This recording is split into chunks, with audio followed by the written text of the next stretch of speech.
Everybody, it's Thursday, March 13th, and we've got some Chapo coming at you. Joining us on today's show, Felix and I will be talking to our good friend Séamus Malekafzali, who is back again to discuss some of the goings-on in domestic and foreign policy in this country. Séamus, welcome back. Always a pleasure. So I'd like to obviously begin today's episode talking about a little bit about the protest that I attended yesterday at Foley Square in New York. It was the first legal hearing regarding the basically the rendition of green card holder Mahmoud Khalil, who is, you know, as we've covered on last week's last episode. I think we all are aware of the situation regarding his proposed deportation from the United States for, as the Trump administration has admitted openly, not for breaking the law, but for personally being a threat to the national security of the United States by protesting Israel. I just want to begin there. What do you make of the idea that the people deporting him are resting their case by saying explicitly this is not about whether he broke any law, but this is about whether the Secretary of State, Marco Rubio, can personally deem, based on like an obscure 1952 law, any legal resident of America basically a threat to the national security consensus and be like subject to deportation. And by that, I mean, are we to believe that this one individual is a threat to the national security of the United States, or is it rather the opinions that he represents and advocates on behalf of is a threat to the national security consensus of the United States? I mean, this is a weak case, and they know this is a weak case because every time that it gets brought up to either a journalist on CNN or in the White House press room, the people who are defending this action can't just rest it on Marco Rubio's own assertion that, you know, this person is such a deep threat to the foreign policy consensus that he has to be deported. It's always the fact that, he was getting paid by foreign terrorist organizations that we can't name, or he was handing out flyers with Hamas iconography that we can't show you. Or it's that, I mean, just today when they were talking with people who were in the DHS, the idea was that because he was pro-Palestine, that therefore meant he was pro-Hamas. And because you're involved in that space to begin with, therefore you're pro-Hamas, and therefore by that, you're supporting a foreign terrorist organization, therefore you have to be disappeared. You have to be deported from this country. It's an incredibly weak assertion. And I think Marco Rubio also knows this deep down, that Mahmoud Khalil, a negotiator for the Colombia demonstrators, is not such a deep threat that he is some sort of... I don't know if the analog would be some sort of Tokyo Rose. Some sort of Islamic James Bond in America. Yeah. Or something like that. Yeah. No. By all accounts, the description that people utilized for him was that he was an obsessive rules follower. He was very calm. He was very level-headed. And they're trying to make an example out of him now. Someone who is not going to all these different places. He's not going to Nasrallah vigils in Manhattan. He's not going out talking about how much he loves Abu Ubaidah. This is someone who is ostensibly a very positive public face for the Colombian encampment. And if they can get this guy, based on this incredibly flimsy case, then they can get to everyone else. It means that you cannot defend Palestine in any meaningful way in any public setting. Yeah, I mean, the assertions that, like, he either received or contributed like financial or material support or like did anything approaching espionage is especially ridiculous. You know, anyone who's paid attention for the last 20 years or so knows that federal prosecutors are really not shy about stringing anybody up on material support charges. There's a long list of people doing gas price sentences for really nothing in the way of that. But yeah, this is sort of like kind of flies in the face of the idea that you can condemn Hamas your way out of this. Yeah. I engaged on this topic the other day. And like the thing you have to remember when you're arguing with people who just like flatly assert that he was violently preventing people from going to class at Columbia seems to be like something that they've settled on, or that he was a member of an organization that distributed a pamphlet that had the quote, the destruction of Western civilization or something. The point is, it's not about any of this stuff. None of these people have the courage of their convictions to flatly advocate for the thing that the principle they're actually defending, which is that it should be illegal to protest Israel. I had one guy, I was like, on the matter of material support for terrorism, I made the example that like during the 70s and 80s, there are many Irish Americans and Irish American advocacy organizations that went quite a bit beyond rhetorical support for the IRA in terms of just outright raising money for them. And I said, well, what do you make of that? And the guy said, Will, what you don't understand is that they weren't doing it in a library that they did at a school they didn't go to. And I thought, well, okay, yeah. If you'd just been raising money for terrorists and not bothering anyone during study hall, then I'm sure you'd be totally okay with what's going on here. I'll hold my tongue about the library thing, but and Irish Americans.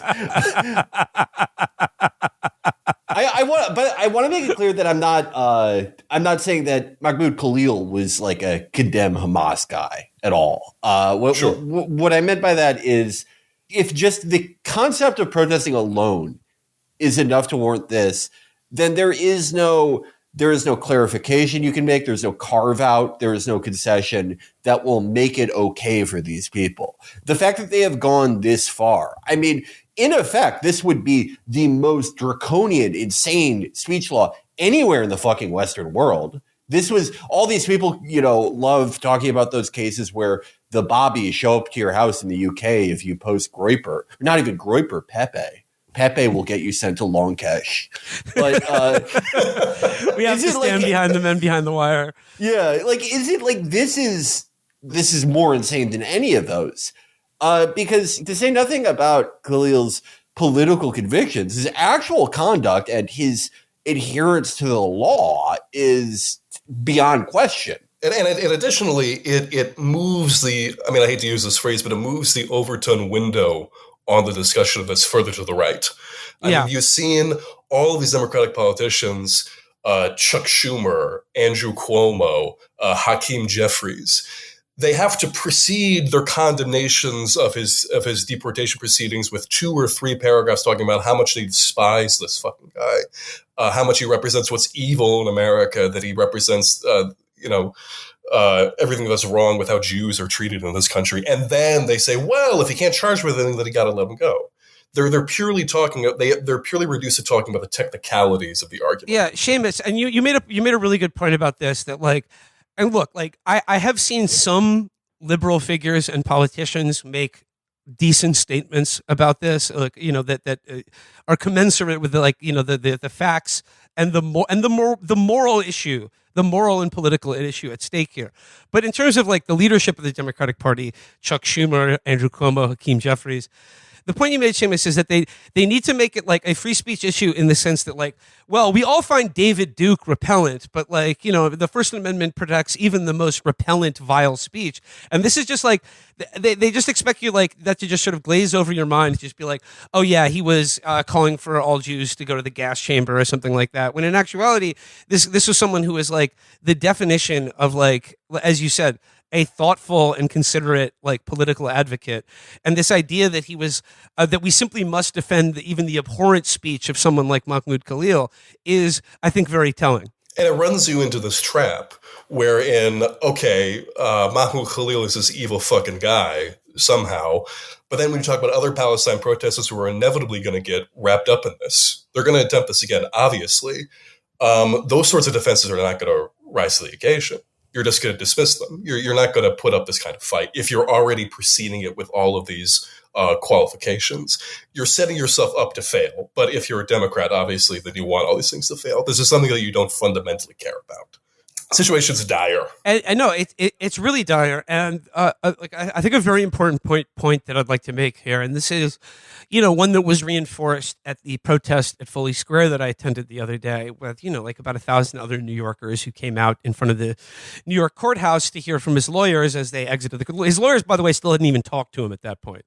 I don't know if that's the case now, but he's been basically denied legal counsel. He has talked to his lawyers, but not on a non-government monitored phone call, which is not legal counsel. But the point I want to make is when you hear the debates over this or the arguments, or if you wade into any discourse over this, the people who are arguing for his deportation are going to try to get you bogged down in matters of like legal minutia and like, oh, did he stay in the library past, closing hours or something like that?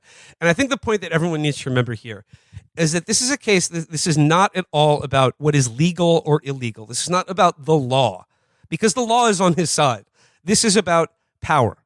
This is an exercise, this is a demonstration of power and a test case to see how much power we are willing to let them have. And that power that they're seeking to accrue for themselves is the power to essentially disappear from public life large swaths of citizens and legal residents alike whose political opinions they find distasteful. And distasteful would be putting it mildly.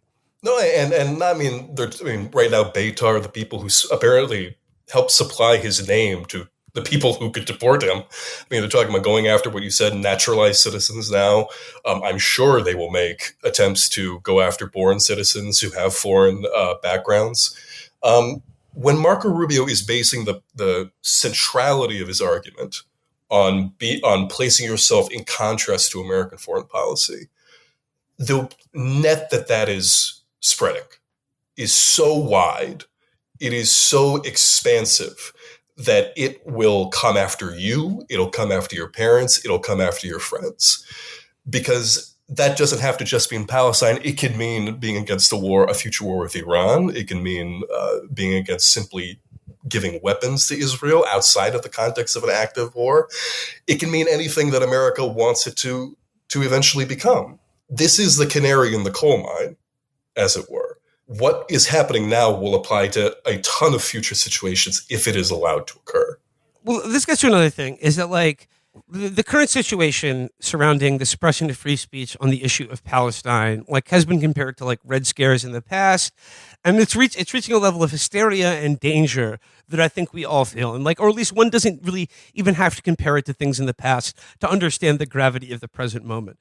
I think specifically about the news story about how a mayor in Miami Beach, Florida, is trying to revoke the lease on a movie theater for simply screening the Oscar best documentary winner at the Oscars this year, No Other Land. And I think the thing to keep in mind here is that like these are not the actions of a political project that has hegemonic control over the narrative anymore. I think they understand that they have lost the narrative to a large degree, and they have lost the public opinion of the United States, of the American people as well. And that these actions that they're taking are commensurate with their understanding that they can no longer just cajole or mystify or just sort of get people to look the other way anymore. Now it has to be outright, full-on, total, in-your-face repression. Yeah, and it is, cold comfort that these are not the actions of a lobby or a political movement that is either in control or sees a bright future for itself, certainly. I mean, as exciting as those two things are in the American context, that would be unthinkable 10 years ago, much less 15, much less at the start of the war on terror. It unfortunately does mean that it's probably going to get a lot shittier than this. There are going to be much more vulgar displays. I mean, I think just revoking someone's legal status like that it's a clear test case to see what they can do to, people who were born here, to everyone. I mean, just as a brief comment, the fact that I'm still shocked by was that I was under the impression that immigration judges are some of the biggest pieces of shit on earth, but you have to still go through the process of revoking green cards and revoking visas and all that. For an ICE officer to simply say, revoke his student visa because they didn't know what the fuck he was on. Yeah. And then to just go around and say, oh, his green card is revoked too. No process, no whatever. The complete breakdown of all structures, of all veneers of structures of power, of checks and balances, I think is incredibly frightening. And I'm not entirely sure how you reconstruct that in this space. Yeah. And in that case, then there is no distinction between someone who came here and got a green card and anyone else. Because if they can just by fiat revoke anything without any process, then it doesn't fucking matter what your legal status is. It can be done to anyone. I think another issue that's important to talk about here is I've seen so many people just say, like, when confronted or asked the question, what law did he break? And then there'll be a litany of things about, like, well, he terrorized his campus, or like, did terrorism against his fellow college students. Well, or he's funded by Hamas or a terrorist network or something like that. And when they're confronted with, well, then, like, yeah, those are crimes. Why isn't the government charging him with those crimes? They will simply say, oh, he's a green card holder. It's different. No, it's not. And also not anymore. Yeah. If you are legally in the United States, you are entitled to all the protections of the Bill of Rights. Like, it doesn't matter if you're a green card or a born citizen. You can't vote if you have a green card, but you are still covered by the First Amendment. But here's another thing.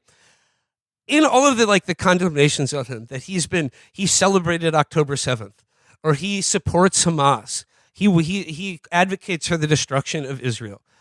Even if those charges were true and could be validated in any way, shape, or form, that is 100% protected speech. It is literally the definition of speech that's protected by the First Amendment. Saying, I hate the U.S. government and advocate its violent overthrow is free speech. And how about even saying that about a foreign government? I mean, for that matter, being anti-Semitic is not against the fucking law. That is a right that everyone has. When they started this country, they were like, you can be in your house and think that Jews are annoying. That's not that you don't get kicked out for that. I'm sorry. I mean, just talking about, like, and again, talking about material support, talking about First Amendment rights. I mean, there was the case of Tariq Muhammad years and years ago, in which this man who was translating, I mean, something way above the pay grade of what we're talking about here, talking about translating Al-Qaeda speeches on his own volition. I mean, they managed to get him on that, but they still it was a very weak charge that they were trying to get him on. So they had to tack on the fact that he was at least attempted at one point to go to a terrorist training camp. That alone was not enough for the government to make its case. And that was someone who absolutely was involved with something that could be considered rhetorical support for a terrorist organization. This alone, going to that height, is beyond anything. What do you make of the fact that, like, news stories have come out that state that Mahmoud Khalil had already received a security clearance from the British government and then presumably the U.S. government as well? I mean, what I'd seen of that is that, I mean, this is only going off of what my friend Matthew Petty had told me, is that he was essentially a recipient of the British equivalent of the Fulbright Scholarship, to my understanding.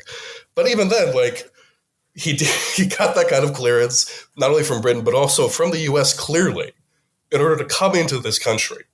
If he was a terrorist, like, there were places that you could have caught it in all of these chains of discussion, for the fact that from his time, I mean, this is a guy who was literally born in Syria. He's a Palestinian refugee in Syria. The amount of scrutiny that you are under at all points of this stay, like, it would have caught something. Like, this is a non-argument, a non-argument that he's a terrorist that just somehow slipped through the cracks here. Yeah, if he was even, I don't know, if he even had a passive interest in terrorism, it would be a failure of the security state beyond anything we have probably ever seen. Like, I did see one of those, one of those base PSYOP guys who also loves Israel say that the British security clearance is proof that, I guess, he was sent here by MI6 to destabilize America. He is Islamic James Bond. Yeah, I love a conspiracy theory where, like, Britain is in stark opposition to America and working to undermine us all the time, but Israel isn't. And Israel is, in fact, that's a new one, I guess. I saw an interview that a couple Homeland Security officials did with NPR this morning. And the person interviewing them on NPR was just being like, okay, well, what crime? You keep asserting that he is a terrorist or supports terrorism. Like, to what evidence do you have to that effect? And they just kept going around in circles, and they just kept saying, well, look, when you have a student visa, you have to say if you're a terrorist. And if he said he was a terrorist, you never would have let him in the country.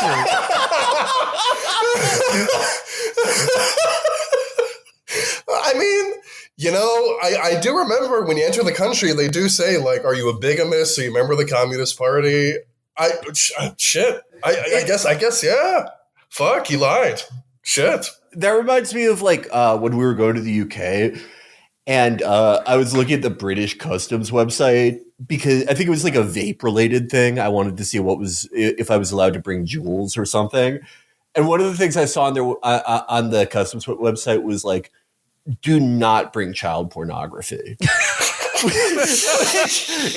it's like one of those things where it's like, well, I thought that was like an unspoken thing generally. Like declaring you're a terrorist. I mean, I think this gets back to Séamus, like something we said sort of at the beginning of this conversation, where like you can look at him and be like, why didn't they choose someone who was like, loudly on camera saying like, October 7th was good, we love Hamas, like, more terrorism, yeah. And I think the answer is like precisely because Mahmoud Khalil isn't someone like that, and is by all accounts like a member in good standing of the Columbia community, and is like a thoughtful, intelligent, and someone who was born in a refugee camp and then was able to go to an Ivy League college, which is actually, they just hand those out to people born in refugee camps. It's actually very easy. It's all affirmative action for people who are born in Syrian refugee camps. But the point is, because he is not a violent advocate of terrorism, because he's not anti-Semitic, because he represents like the virtue of someone that would put their own safety on the line to advocate against war and genocide of his own people or for other people. I think that is exactly the reason that he is being made the test case for the power that they're trying to accrue to themselves. If you make everything associated with the Palestinian cause, and I do mean everything associated with it, completely toxic and radioactive, then you don't have to entertain listening to them. You don't have to entertain responding to their queries or their concerns. You can make it a complete criminal non-entity. And if they can accomplish that, that will be a great boon to the Republicans and also the Democrats, in that they no longer have to think about it, or they at least believe that they no longer have to think about it. Like you said before, these are the actions of a state that knows that it is losing. And it is going to lose the generational battle very, very quickly. I mean, more quickly than I was anticipating, even as this genocide was going on. As it loses that control, I really do fear what the next moves could be. My fear is that they're going to start going after naturalized citizens who have done the same things that Mahmoud Khalil has done. And I think they're going to do it maybe within the next month. Like within that sort of time scale. They're moving incredibly quickly with all of these different things. Yeah, I completely agree with that. Like it seems like they're seeing how much they can get away with just like revoking and invalidating by pure fiat. And it's as we're seeing right now, it's a completely open question about, I mean, like, I don't want to be doom and gloom here, because it is still an open question about what they're going to be able to get away with. But I think we should prepare ourselves for the possibility that they very well might get away with it. And I mean, Séamus, you bring up the word that I think is on everyone's mind, or at least it should be addressed: fear. How frightened are you? And I will state openly, and like I don't like doing this on the show, but like when I think about this shit, it makes me frightened. And like if not for my own personal safety, then like imagining what the country will look like in another 5 or 10 years. And like I'm no like free speech martyr. Like I don't think I'm going to be in prison. I mean, shit. The last time Trump was in office, I did get added to $100 million lawsuit for going at one of his fucking communications guys. But the thing is, here's what I want to say, and like I guess this is like informed by attending that protest yesterday, is like I think everyone who thinks about this or cares about this, whether you are a U.S. born citizen, a naturalized citizen, a legal resident, or someone who's in the country illegally, you're probably already feeling a shitload of fear. The point of this is to make us afraid. And I don't think it's like admitting defeat to say, yeah, this is working, okay? Like, I am pretty fucking frightened of like what the implications of this. That being said, I'm admitting that like I'm frightened inside myself in my own thoughts, but in no way, shape, or form is that fear affecting my public stance on this issue, or my going to a protest, or my continuing to talk about this. Because here's the thing, like whether it's Columbia University, the Democratic Party, or just you as an individual, it's very easy to be afraid and just capitulate or pretend they don't notice you or just like surrender preemptively or even actively collaborate. But the point is that will only mark you for further persecution and heartache. Like, because all you're proving to them is like whatever they can get away with, they will, and then they'll go do more. So like I think like the only antidote to fear is to continue to show some kind of physical or moral courage on this issue, because like being silent about it will not spare you. Yeah, being afraid in and of itself does not mean anything. It is, for the most part, you really can't control what you feel in the moment. None of us are spears from Band of Brothers. We're not absent that reaction. What matters is what you do in the face of it. It is okay to be scared or even be fucking terrified.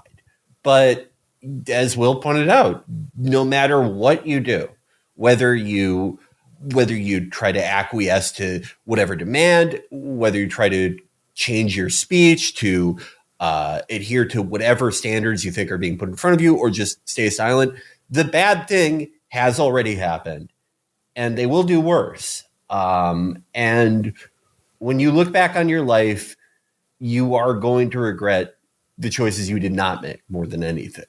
That is all I can tell you. Pessimism of the intellect, optimism of the will. That's what Gramsci talks about. That's all I have to say. And I'll say again, I was very glad to go to that protest the other day. It was something that like made me feel less despondent and depressed. It was cool to see a lot of the people at the protest came up and introduced themselves, and they said they were at the protest because I shared the flyer for it. It's just like, you're not alone on this issue, and if anything, you're probably the majority of people in this country. And that right there is the only break that exists on this, because it's not the party you voted for this past election that's going to stand up for you. And I'm going to bring that up in the context of, did you see Trump's remarks about Chuck Schumer in the Oval Office the other day? Yeah. Palestinian, something like that? Yeah. And Schumer is a Palestinian as far as I'm concerned. You know, he's become a Palestinian. He used to be Jewish. He's not Jewish anymore. He's a Palestinian. Okay. Trump said, Schumer is Palestinian as far as I'm concerned. He's become Palestinian. He used to be Jewish. He's not Jewish anymore. And I guess my question about this is this a bit of like kayfabe to give people the impression that the Democrats are pro-Palestinian? Or like, do you think about this in the context of another display of power, where that if you are a member in good standing with Israel and you show sufficient fealty to them, then you as a Gentile can demean the religious and ethnic identity of one of the most powerful and prominent Jewish Americans? I think it's the latter. I mean, what we've seen throughout, and especially intensified after October 7th, is this idea in which left-wing Jews, which Schumer is not a member, he's not a left-wing Jew by any measure, but the idea of the left-wing Jew is contemptible in the same way that a Palestinian or an Arab would be. Zionism as an ideology supersedes the idea of being a Jew, religious or ethnic or otherwise. So at a certain point, if you get to be a important enough Zionist, even if you are a Gentile, you get to be, as you're talking about, you get to be the big dog. You get to talk about how Jews aren't really Jews anymore. I mean, there are other instances in which, I wish I could remember the name of it, but there was a British politician, a Labour friend of Israel, who talked about the dangers of Jews who don't go to synagogue anymore because they're being pro-Palestine. And this man is not a. You're why do you? We all know the dangers of Jews who only go to synagogue on the high holidays. Okay. Yeah. Why do you, as a non-Jew, care about who goes to shul or not? And then you have the German anti-Semitism commissioners who go around who only prosecute Jewish people. Yeah. Like literally, they only prosecute Jewish people for their anti-Semitism laws. This is so widespread now. I saw one of the guys that the FYM guys watch, this guy Jack Scalafini, who if people don't know. Sorry, I thought you said Jack Skellington. Yeah, the FYM guys are just watching A Nightmare Before Christmas. over and over again. Watching Jack Skellington. This guy's an idiot. It's not Christmas, you moron. Jack Scalfini is actually the opposite of Jack Skellington. He's more than skin and bones because he's a big fat guy who's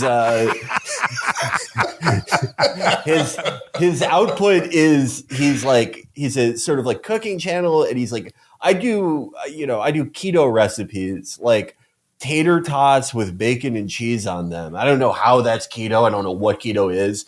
But he's like a 60-something-year-old man who gets catheterized like 30 times a day.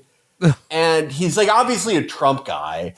And today I saw a post from him that was like, those Jews that were supposedly protesting for Palestine didn't even look like Jews. They looked like NASCAR people. And it was like, what? Jack, you are statistically one of the least talking about Jewish Nate. men alive. Jack, you are a presumably indebted, destitute man who only eats like frozen Ore-Ida products, just enveloped in bacon and sour cream. I didn't know you were an expert in like Judaism. It is everyone, all these guys who have never not been in debt and would explode if they got into the driver's seat of a Volvo. Are not even related by marriage to anyone who went to the Seven Sisters schools. They're like, I bet these guys have a girl for a rabbi and she plays guitar. It's like, why do you care about this shit? I don't even care. No, I mean, this is downwind of like, I mean, I don't think Trump's understanding or love of Judaism or Israel is particularly sophisticated. But it is still downwind of like the larger philo-Semitic way in which pro-Israel foreign policy is governed. Like eventually you become like fascinated with, Israel and Zionism, you become obsessed with it, and then you get into the way that some Germans do, where like you're doing Jewish rituals as like a reconstruction, like you want to get invested in it. You're wearing the Star of David because you want to like see how they you're wearing the dog tags, you're doing all that shit. Yeah. Séamus, Felix and I have a friend who lives in Sweden. And she recently told us that it's a growing phenomenon among Scandinavians of converting to Judaism so that they can claim Muslims are oppressing them. People in like Stockholm. Yeah, like look, people don't want to talk about this. Like being a victim, wanting to like get in on the next victimization thing, it's a thing with some people. And right now, being a Zionist who is under attack, that is like the in vogue thing. So that's why you want to like that's what leads people to get in on these sorts of things. You want to be under attack, and then you want to be able to respond on behalf of those people who are under attack. Especially if like all your family were Nazis during World War II. Yeah, that too. Because if you just kept the name Sven Carlson, something, it'd be a harder hill to climb to be like, these Muslim immigrants are oppressing me. and that's why we should take away their rights. And I mean, larger discussion that go on for hours, but just like then you have the phenomenon of people who are literally like the daughters of SS officers who are talking about how everyone in Gaza is involved and is guilty. Like, yeah, you are trying to get, like, you're all trying to get away from what your family did. Yeah, like blood relatives of like the Dirlewanger Brigade being like, they're taught to hate since birth.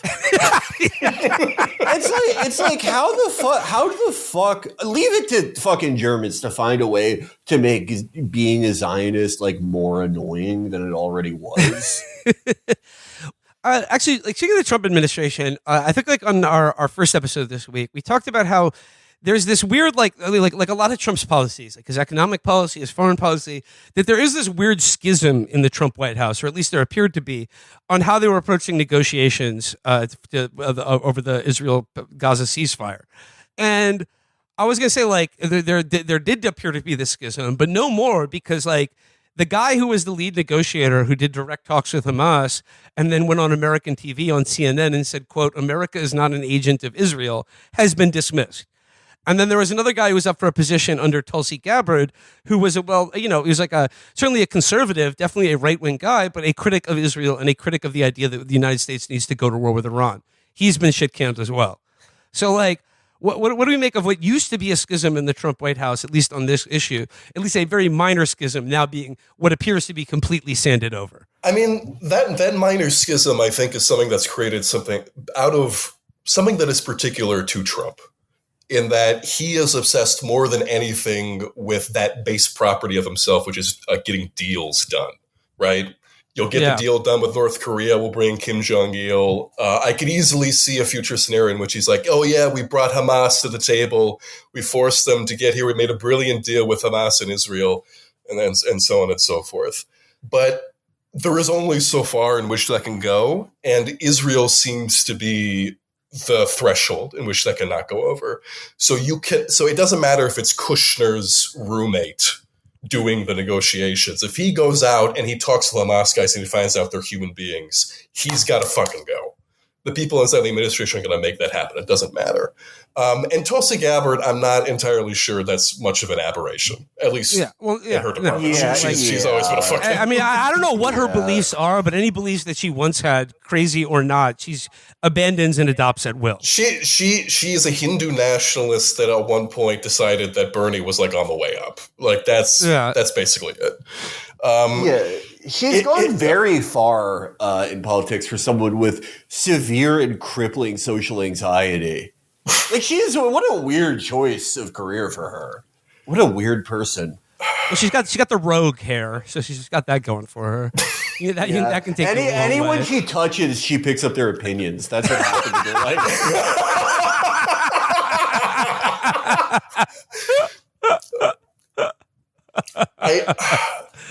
With Tulsi, and I just want to immortalize one thing here because it's one of the stupidest things I've ever witnessed. Like, she, for politicians, is very attractive, and that leads people to just like insanely follow her and boost her and make her relevant to the people.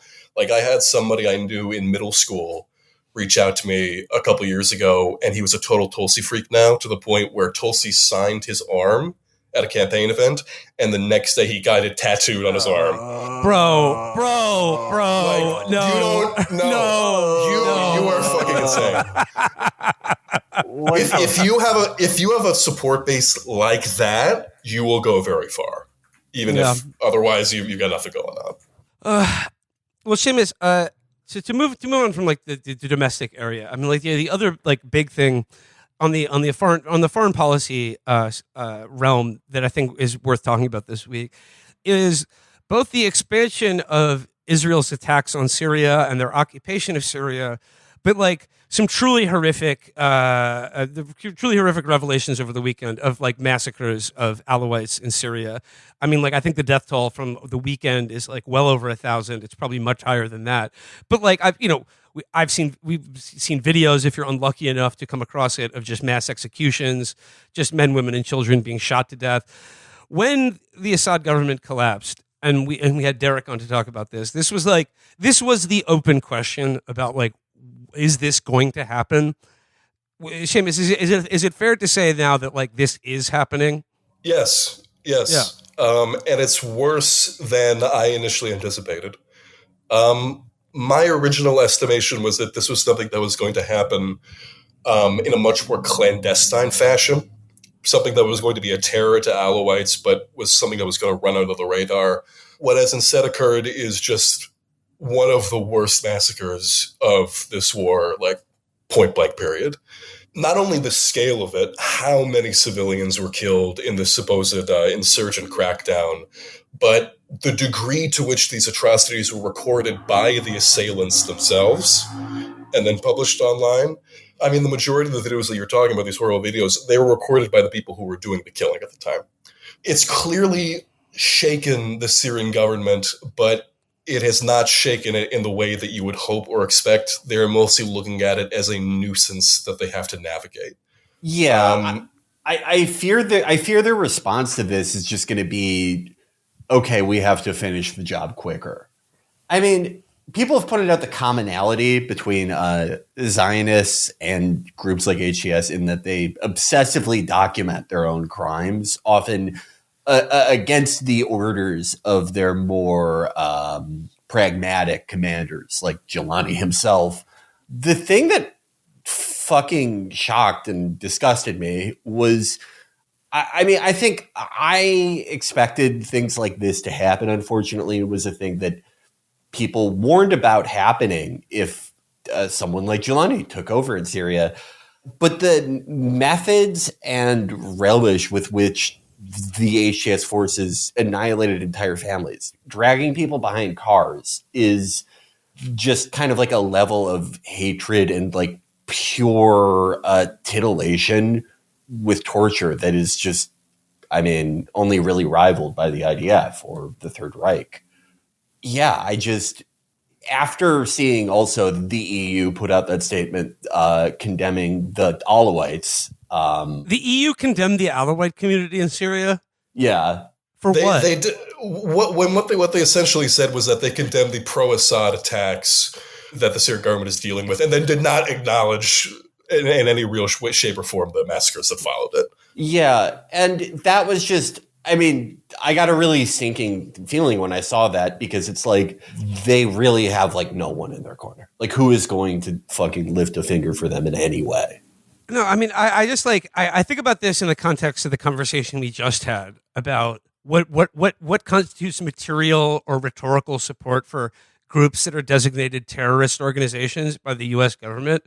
Well, the guy currently in charge of Syria is like the definition of someone who was, up until a week ago, practically, was a member of a terrorist group that was deemed as such by the British and American governments. And now, if you support him or say, I support the current Syrian government, are you supporting terrorism? Well, I don't know. Like, I guess they've got off that list or something as they do these massacres. They took the bounty off his fucking head. Like, they just met with him once and they decided, hey, it's not worth it anymore.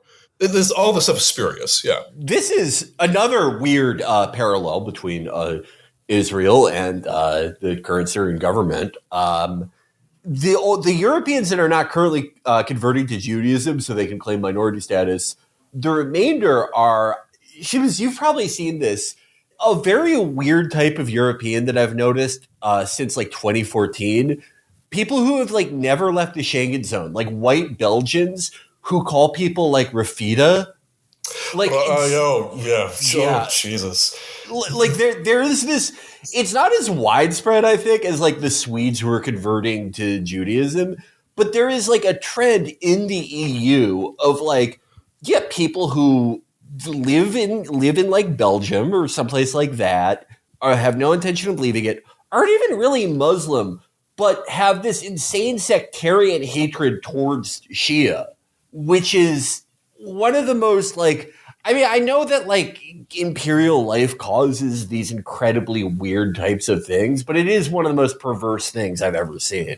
They're putting like black suns in, behind Jolani. I think I've seen it. There was one image I saw where there was a black sun behind both Zelensky and Jolani, and I thought that was. God. No, Zelensky is one thing, but like Jolani is, they're occupying his country, and he's like, "Thank you." Like, how can you be a fan of like him? He sucks. I think I'll speak about this in two sort of calibers here. One, my shock that Jolani was able to survive all of this and become president. The fact that he managed to navigate all of this so perfectly that he's now the president of Syria, the official president, and nobody objects to it, really. And also that we have to pretend this is like a new guy, Ahmed al-Shara'a, that is just a suit-wearing moderate Islamist that nobody's ever had any objection to. But two, what you're talking about, this kind of crude sectarianism that isn't really governed by anything, it's what's been pushing Syrian government policy throughout the fall of Assad, where they're not really concerned by Russia's influence anymore, even though they were the ones who saved Assad and committed scores of massacres during the civil war from bombs. They're not concerned by Israel anymore, despite the fact that there are groups in the country dedicated to Al-Aqsa Mosque. I cannot mentioned, who knows how many people talked about one day taking Jerusalem, and now they don't care about Israel. The one thing they do care about, though, is Iran and Shias, and just having no sympathy towards them whatsoever. So you have Jolani talking about Israel, the country that's literally invading it right now, talking about it, well, they have no reason to. We don't really know why they're doing it. We'll respond to them at some point. We're not going to stoop to their level. Yeah, like what the fuck are you talking about? When they go low, we go high. What the fuck are you talking about? But when it comes to the issue of Shias, that's when Jolani suddenly he starts talking about how we're not a nation that cries and beats their chests when he's talking about the rituals they do. Yeah. He talks about why are the Iranians, they want to respond to 1,400-year-old conflicts. We don't understand them. When the issue of the massacres of Alawites comes up, it takes him 3 to 4 speeches to actually talk about the substance of the issue. And instead he talks about, oh yeah, there are violations. These are problems that this country is going to have to deal with. He speaks about it as if it's just like a single murder or a robbery that happened. Something like a municipal issue. It is something that he is totally unconcerned with. It's a maddening situation. Maddening. Yeah, it is one of the most discouraging things. I mean, obviously the situation in and of itself, but like really that EU thing really like that was incredibly grim. I don't want to just offer like purely awful prognostications, but it is a very grim indicator. I think what like in regards to the EU specifically, I mean, they were so gung-ho for Assad to be gone that there were countries like Austria, the day after Assad fell, there was no other government in place. They started deporting Syrians immediately. They didn't care what government was going to go in. They didn't care what was going to happen afterward. Just the fact that Assad was gone meant that the pretext needed to be destroyed. It couldn't exist any longer. So they have to pretend that this country is totally safe to go back to no matter what. And if they interrupt that equation, if they interrupt that pretext, if they interrupt that plan, that fucks everything up. Then the Syrian refugees have to keep staying around indefinitely. Who knows for how long? So they're going to keep sending foreign ministers to Syria. They're going to keep sending whoever they want as long as those Syrians are still there. They're being treated like insects under their shoes that they're desperately trying to get off, and they can feel that they're about to.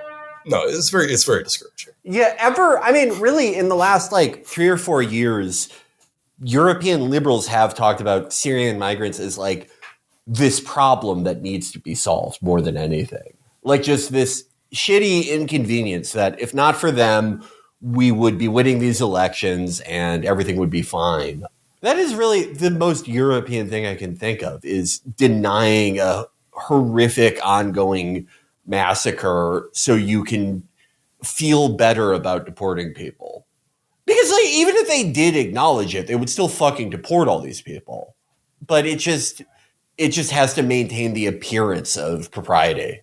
I mean, I think about this in terms of I know we have been accused of being like Assad supporters on this show, and like, look, his government carried out all kinds of horrific, kidnappings, tortures, executions, mass murders as well, and like it's no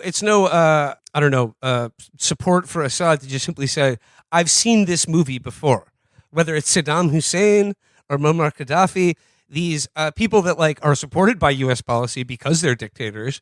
And then they become targeted by that same imperial apparatus, removed, and the countries they preside over turn into even greater nightmares than they were before. And it's like, coincidentally, there's no shortage of people on the like left liberal side of things who will never be out of work finding a way of, convincing you that actually U.S. foreign policy is right in this regard. And like, it's no credit to Assad or support for his government to have seen this coming and seen this movie before. Yeah, I mean, it's a perpetual intervention machine. One like shitty government that like not that long ago the U.S. would employ as like a black site contractor. You are a monster. You hate whatever ethnic group or religion or whatever if you don't support intervention expressly led by the people who were employing this guy as a black site contractor. If you do not trust those people, you are racist. You love every horrible thing that happens. You are driven to glee by sights of bloodshed. They are gone. The next thing that grows and festers in the even worse environment put forth by people that used to contract the former guys of black site, that will be the next place where you have to support intervention, or you like every bad thing that happens. It just keeps going on and on and on like that forever. And you can either be an asshole who loves it when all these people die and you're heartless, or you can be wrong about fucking everything and cause this endless cycle of shit. You can see that cycle, I think, most particularly obviously with what Israel is doing in Syria right now, the justifications that they're putting forth. Because right now, obviously, following the Alawite massacres, they're talking about how evil Jolani is. But before that, they were trying to propagate this idea that Jolani was about to massacre the Druze, and he was about to genocide the Druze out of existence. These groups like the Soweto Military Council suddenly popped up, and then immediately the day after they popped up, Israel was saying, if HTS attacks the Soweto Military Council, then we will intervene militarily.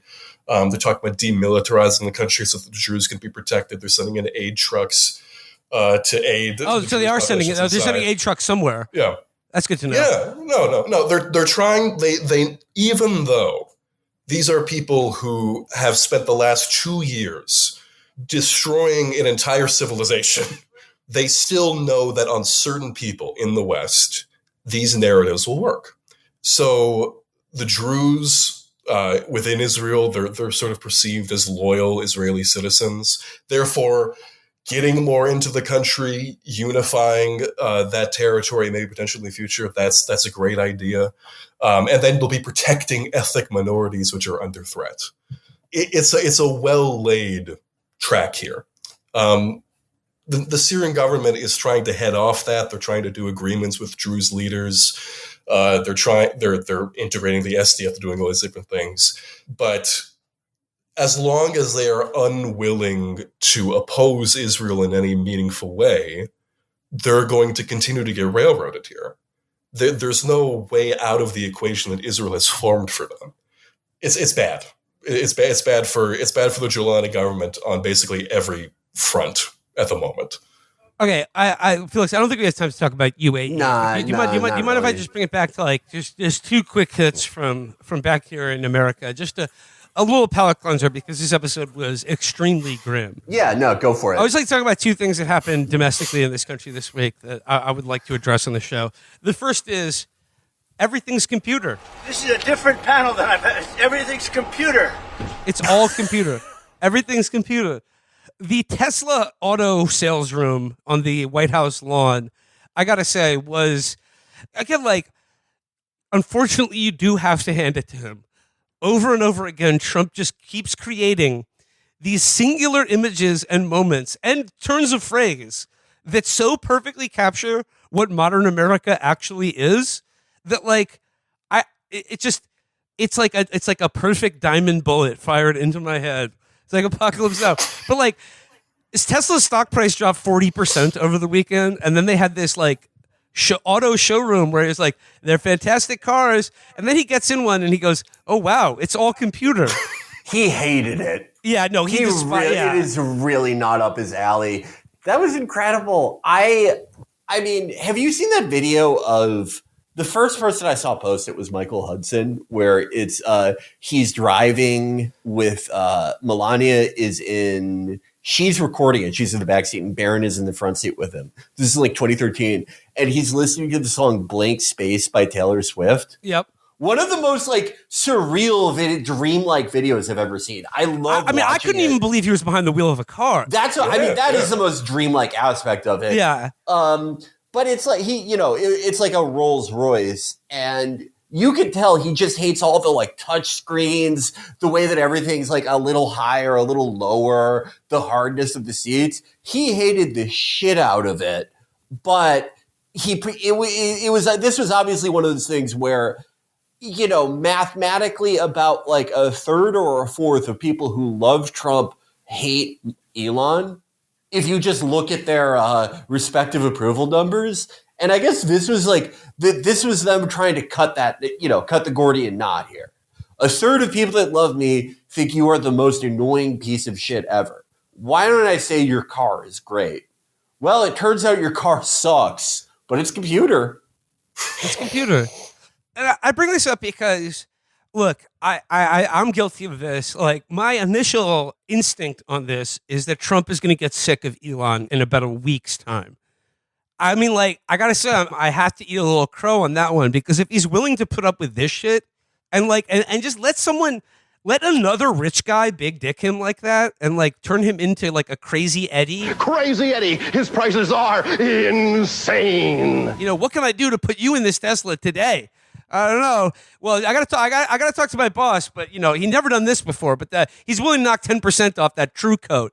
I mean, there's something else going on here, and I don't expect the Trump-Musk relationship to sour anytime soon, despite my initial erroneous assessment of how that might play out. I mean, how do you feel about that? My assessment of it, like, initially was that Trump likes the fact that Elon is like a lightning rod for all the criticisms that are happening. I mean, all of it seems to like squarely be focusing on like Doge, the brunt of it. But I mean, to like dive head first into it like this, to make yourself joined at the hip. I mean, what was he talking about? Like the Chinese think in centuries, we think in quarters. And he was positioning that as a positive thing. Like maybe, some people when they play chess, they're thinking 5 moves ahead, but not me. I'm thinking on the next move. That's the most important one. Yeah. Some people play chess. I play checkers. like I know he's dumb, and then we say that, but then he actually, but no, like some things he might just be like, I don't think he's thinking ahead. I think he's just like, oh fuck, oh Elon, yeah, you're stumbling, buddy. I'll help you out, and then not thinking about what comes. Like, oh god, this is he. Yeah, I think you're right. The prediction that they would have a grand falling out very early on, I really don't think that was the worst prediction in the world, people who made it, because it does follow a pattern, certainly. Of course, like Musk is an aberration to that pattern because he just, it's the same reason why Trump has not had like a big public episode with Miriam Adelson, in part because he thinks that she's Warren Zevon, but also, she's giving him like, $40 million a month to his PAC or to fucking whatever, right? Like, they are necessary to maybe not his political project, but his project of getting $40 million. I think, though, if there is like a fracture, the thing I said a little while ago was that if there is a fracture, it won't be on Trump's end, him initiating it. It will be because Elon is so... I mean, you saw that thing where he got booed at the Dave Chappelle show and he was like cutting himself. He's really good. Some people are able to like withstand 100 million, 200 million, however many people hating the shit out of them. Trump is one of those people. Elon is like really not. I mean, it goes back to his dad abusing him and like telling him that he's a worthless piece of shit for getting beat up at school every day. Yeah, I mean, I think he eventually like the realization that he is the lightning rod and he's getting the shit end of the stick publicity wise, because he used to have like Obama type favorability, much to my chagrin. And now it's like Bush in 07. It's like 30 fucking 65. It's really shitty. And I think that will, I could see him doing something rash or stupid. I could see him in like 2028 being like, I've just realized how stupid racism is. Like some bullshit profound thing. We're all made from the same corners of the universe. We're all made of stars. What difference does it matter if one star is a different color than the other?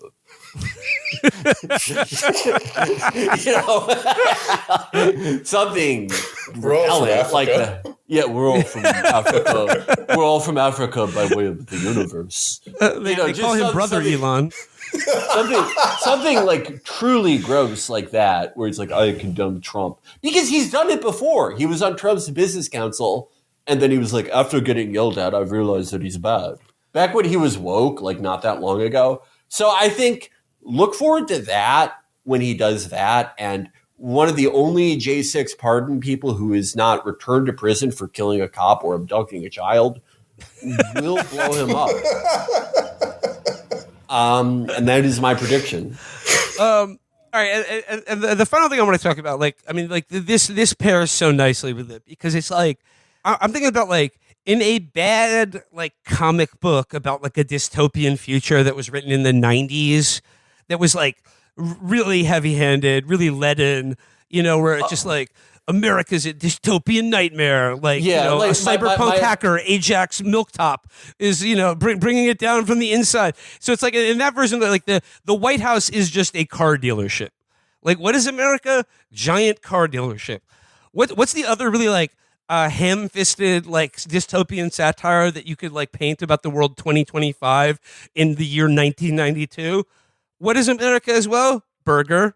What is our health? What is the Secretary of Health and Human Services? What's his job? Promoting burger, or rather, promoting beef tallow. The shit with RFK Jr. just essentially doing ads for Steak and Shake because they've now claimed that they're frying their fries in tallow. Yeah, I love the American health movement because it's like, oh, are you going to take on like agribusiness or like the horrible way that we process meat or like the quality of the food? No, we're going to make fries yummier. That's all beef tallow is just how yummy the fries are. It's the same thing with fucking Mexican Coke. How much better for you is cane sugar than fucking corn syrup slop?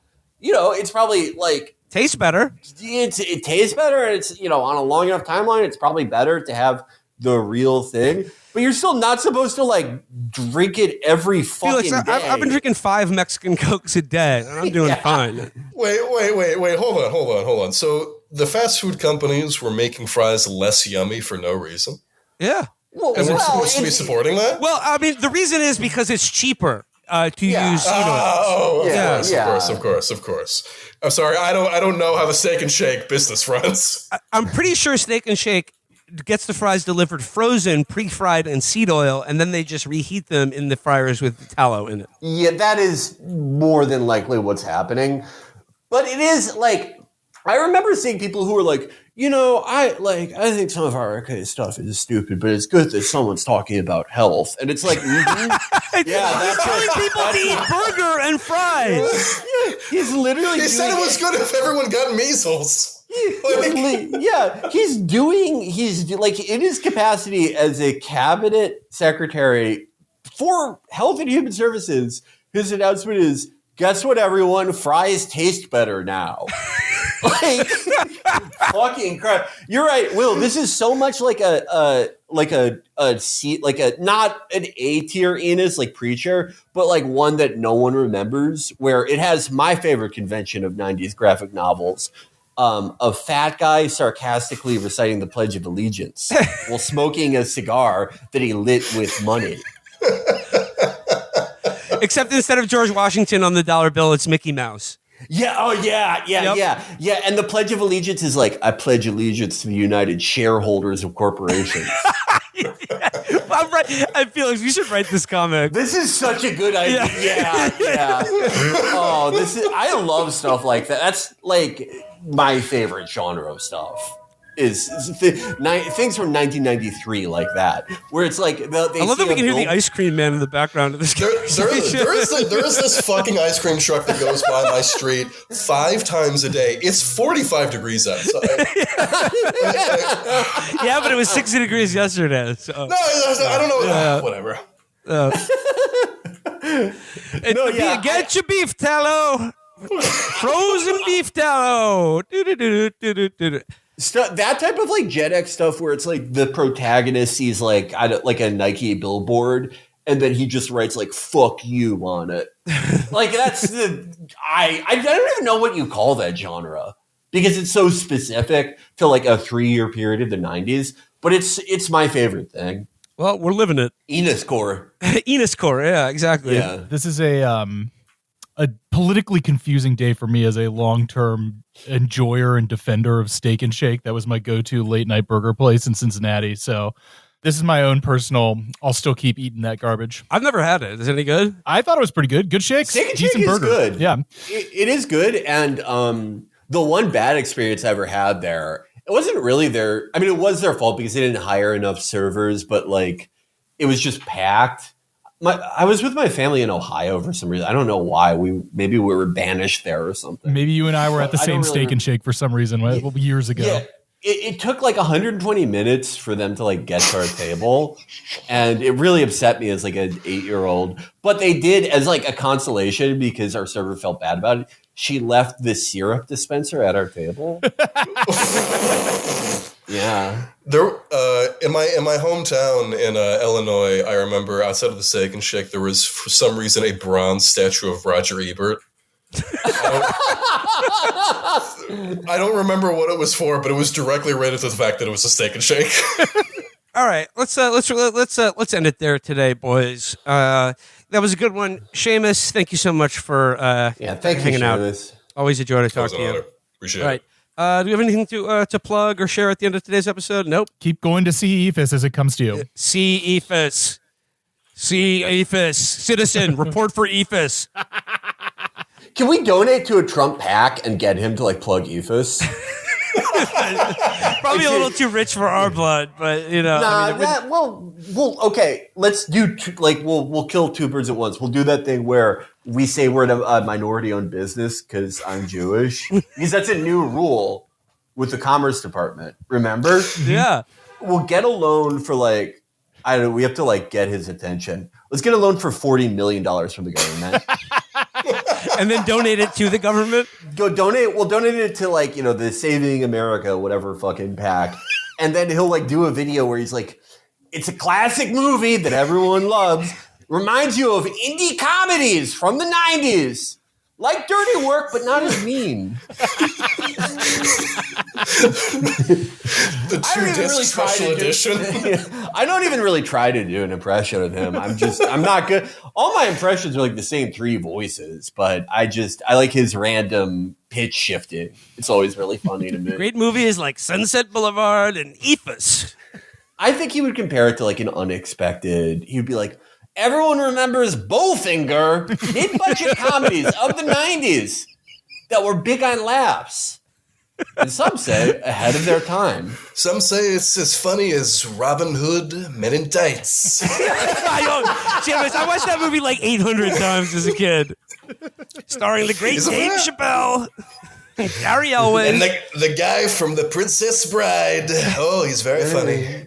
Does accents. We didn't even know he was British. I didn't even know Richard Lewis used to be Jewish, but he's not. He's Palestinian now.